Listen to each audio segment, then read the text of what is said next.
Hello and welcome, my name is Piera and today I'm here with my March wrap up.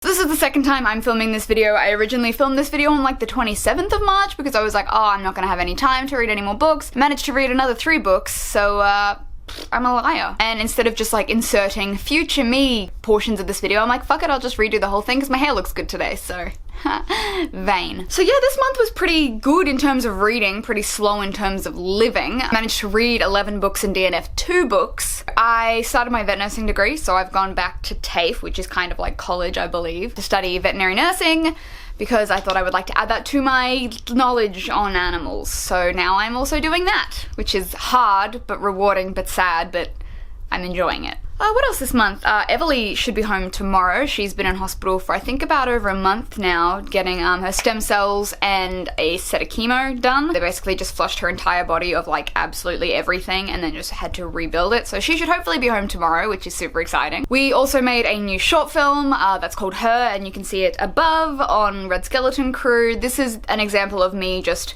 waking up one morning with like a scene in my head and just typing it down and then being to like my friends, hey, come make this film with me. Yeah, that's about it for this month. Oh, I started watching the 13 Reasons Why Netflix series, which I'm actually really enjoying. I remember reading the book a few years ago and not loving it, not hating it, not like feeling any overly strong emotions towards it, just I think I enjoyed it. I'm really enjoying the series. Like, I don't remember much about the book as an adaptation, so I can't say. Apparently it's pretty truthful, but just in general, it's not like a cheesy teen drama, which is good. There are some really funny things in it. I realized the other day that the lead female who plays Hannah is actually an Australian actor, which was super cool. I caught her out when she was saying like butterfly and umbrella. I was like, Americans don't say butterfly, they say like butterfly. And I was like, ho. So then I just got really excited and did some research. So yeah, enjoying that. But anyways, shall we get to the books that I read this month? I don't remember in which order that I read these books because I just kind of threw them all together in a pile. So let's just see how we go. So one of the books I read this month was Hope and Red by John Scovron, which is an adult fantasy. So this book is about Hope and Red, our 2 lead characters. Hope is a young girl who is orphaned when her whole village is massacred. She's then taken in by this pirate and then handed off to like this monastery where she trains as kind of like a samurai, but not really like a samurai, but in this ancient martial arts form. And Red, who is a young boy who is also orphaned after his parents die, and he is adopted by kind of like this gang queen. So he grows up learning how to be like a thief as like the inheritor of like this gang queen. And basically it's just about how they come together to kind of overthrow this larger power in the empire because it's corrupt. This book is a tough one. I really enjoyed it, but I'm on the fence because the main thing that I struggled with was the language and the slang. I really struggle when it comes to language and slang, like made up language and slang in books. And I don't know if that's just cause I'm Australian, we have a certain kind of slang and other places have a certain kind of slang, so it's a really strange one. Like for example, like people, like friends are called wags, and for some reason that annoyed me. And then like females are called mollies and men are called toms, and it's just a really weird one. Like I struggled to get into it in terms of that sort of, it didn't feel natural reading stuff like that. Like I wish I could find you a sentence. You're my best wag. And I was kind of like, you're killing me. But overall, I really enjoyed it. I found this book to be more plot driven than character driven, although there is, you know, significant character arcs throughout the book between the 2 characters. Overall, I really enjoyed it. I really enjoyed this book. So then, because I enjoyed Hope and Red so much, I read book 2, which is Bane and Shadow, and just kind of follows on from the events of Hope and Red. I'm not gonna get too much into it, obviously, because it is a sequel. Again, really enjoyed it, struggled with the slang, but kind of overcame it because I enjoyed the book so much. If you're up for like adult fantasy, Hope and Red. I also read The Bone King by Cinda Williams Chilmer, which is the first book in the 7 Realms series, which is a fantasy series. I picked these books up because I hear so many people raving about them, or I hear so many people hating them. So I was like, I'll give it a go because I had them on my shelf. It sounded like something I'd be into. Again, I didn't hate it, I didn't love it. It was just like an average read for me. Like I read it hoping it would get better, hoping I would enjoy it more. I didn't. There's a bit of slang in this one that I was just kind of like, oh, you're so, like for some reason, I don't know why slang gets me. Like talking to someone, I'm all for, like that sort of stuff is fine, but reading it in a book sometimes, and it's not like cultural slang, like that I can understand, that I'm fine with, but it's literal made up words that the author has made up for that instance, like swearing and stuff like that. The biggest example I can think of is like the Maze Runner, how they use shuck instead of like fuck or shit. That stuff just really annoys me for some reason. I don't know why it irks me. For example, things like this, like one of the threats towards wizards is Jinx Flinger, and I was like, that sounds weird to me. These series, again, have one of those really big plot lines where it's like a bunch of characters and they've all got different stories and they all kind of intermingle in this big world, so I'm not going to get too much into that because I wouldn't do a very good job of explaining it. Like I said, I didn't love it, I didn't hate it, I just kind of read it hoping it would get better. So then when I finished it, I moved on to book 2, which is The Exiled Queen, and I DNF'd it about 50 pages because I just couldn't get back into it, I wasn't interested, the characters just kind of lacked for me, I just didn't care enough, basically. I've DNF'd the Seven Realms series. The next book I DNF'd was History Is All You Left Me by Adam Silvera. I got about 100 pages into this, again, hoping it would pick up. Found that it didn't. It's a YA contemporary, which I think I'm just going to give up on YA contemporaries because I just can't get into them, I don't enjoy them, I don't know what it is. History Is All You Left Me is about a young guy called Griffin after the death of his ex-boyfriend Theo, and just kind of following Griffin's journey throughout grieving for Theo and finding solace in the most unlikely place, which is Theo's new boyfriend. Current boyfriend. But anyway, yeah, I DNF'd at about 100 pages. I just couldn't get into it. I wasn't loving the characters. I didn't care too much about the plot, which makes me sound like a monster. But yeah, contemporary just isn't for me. Next book I read was The Bear and the Nightingale by Catherine Arden, which is a magical realism book that kind of is inspired by Vasilisa the Beautiful. Basically, this one is about a girl named Vasa who lives in this country town, and basically these supernatural dark forces are kind of trying to take over, and so she needs to fight that. Because she's not your average girl. Funnily enough.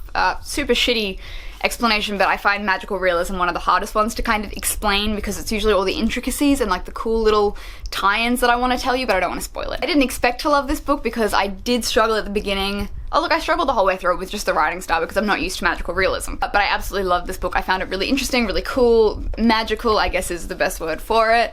Yeah, and if you're into that sort of Vasilisa the Beautiful, then I would recommend that you read this one. The next book I read was another magical realism book, and it is Bone Gap by Laura Ruby, which I believe is loosely based on Hades and Persephone, like very loosely. Basically, it's about a town called Bone Gap, and this young woman goes missing, and this guy knows what happened to her, but nobody believes him except for this kind of other strange girl. Again, I'm not going to get too much into it being magical realism and all the good parts being the hidden parts that I can't really tell you, but again, this one, the language was kind of something else to wrap my head around. I don't know if it's just because my reading taste is so basic, like I just like really obvious, easy to read novels, but I always struggle with a bit of magical realism, although I love it. I find it a little more challenging to my brain.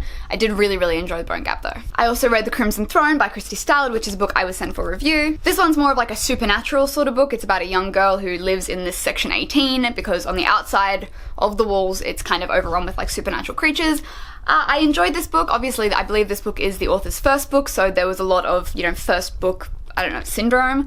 You could tell it was a first book. Kind of being able to see where the author, I guess, starts to where they can go from book 1, I think that's a really cool journey to kind of be a part of. I'm not a huge fan of supernatural stuff in general. I don't care much for vampires and werewolves and dragons unless they're dragons, not dragons who are people, i.e. Eon. The next 3 books I read were Medalon, Treason Keep, and Harshini, which is the Demon Child trilogy by Jennifer Fallon, which I've been meaning to read for many moons, and I finally got around to it, and I am so glad that I did. So I believe these books were published back in like 2007, 2002, so it's like old fantasy as opposed to like what we read now. Again, it's another one of those adult fantasy novels where there's so much happening, so many characters, so much world building that I couldn't possibly give you like a strong summary. We kind of followed this woman named Rochelle and her journey on like, I guess, self-discovery, figuring out who she is and how she fits into this fantasy world. I also love her as a protagonist. She's now one of my new favorite protagonists just because I relate to her so much. I really enjoyed these books. I love Jennifer Fallon's writing. I'm so excited to move on to the next trilogy. The only thing that I really will say about these books is they are quite strong in the graphic content. I guess violence, slavery, abuse, rape, all those sorts of things. If you are going to look into reading these books, just be aware of that. The next book I read was Daughter of the Pirate King by Trisha Levenseller, which I got in my Alcrate box for this month. I really enjoyed this book, which was weird because I was excited for it, I'd ordered it, and then I realized that I got it with my Alcrate, so now I will have 2 copies when it comes.